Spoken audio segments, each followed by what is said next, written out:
বিসমিল্লাহির রহমানির রহিম। আসসালামু আলাইকুম এভরিওয়ান।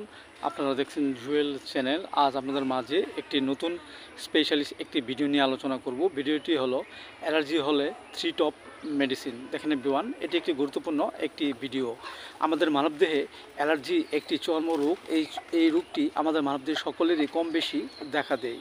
অনেক সময় দেখা যাচ্ছে যে ইয়া হওয়ার বিভিন্ন কারণ হয়ে থাকে। এর মাঝে কিছু উল্লেখযোগ্য কারণ হলো আমাদের হিউম্যান বডিতে অনেকটা সময় দেখা যাচ্ছে যে আমাদের রক্তে যদি কোনো ত্রুটি থাকে, এর ফলে অনেক সময় আমাদের মাঝে এই চুলকানি রোগটি সৃষ্টি হতে পারে। আবার দেখা যাচ্ছে হিউম্যান বডিতে পরিপাকতন্ত্রে যদি কোনো ত্রুটি থাকে, এর ফলে অনেক সময় আমাদের মাঝে এই চুলকানি অ্যালার্জি রোগটি হতে পারে। আবার বিভিন্ন খাবার থেকেও আমাদের মাঝে এই অ্যালার্জি রোগটি হতে পারে।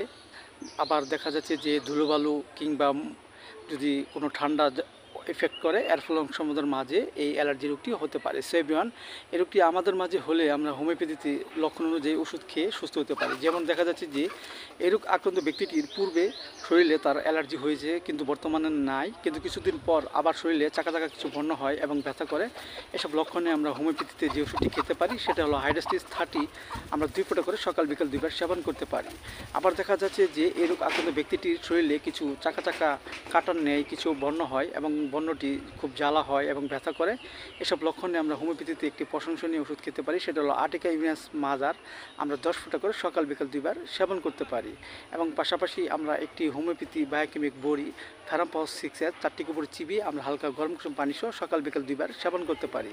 এতে করে আমাদের মাঝে যে অ্যালার্জি যে রোগ সেটা আস্তে আস্তে কমে যাবে। এবং কিছু খাবার আমরা পরিহার করব, যেমন দেখা যাচ্ছে যে বেগুন, পুঁটি মাছ, চিংড়ি মাছ, পুঁই শাক ইত্যাদি খাবার আমরা পরিহার করব। এতে করে আমাদের মাঝে যে অ্যালার্জি হওয়ার যে প্রবণতা সেটা আস্তে আস্তে দূর হয়ে যাবে এবং আমাদের মাঝে সুস্থ বোধে ফিরে আসবে। সো এভরিওয়ান, ভিডিওটি ভালো লাগলে অবশ্যই আপনারা শেয়ার করে দেবেন এবং কমেন্টস করে জানাতে পারেন এবং আমার এই ভিডিওটি সবাই লাইক দিবেন। সবাই ভালো থাকেন।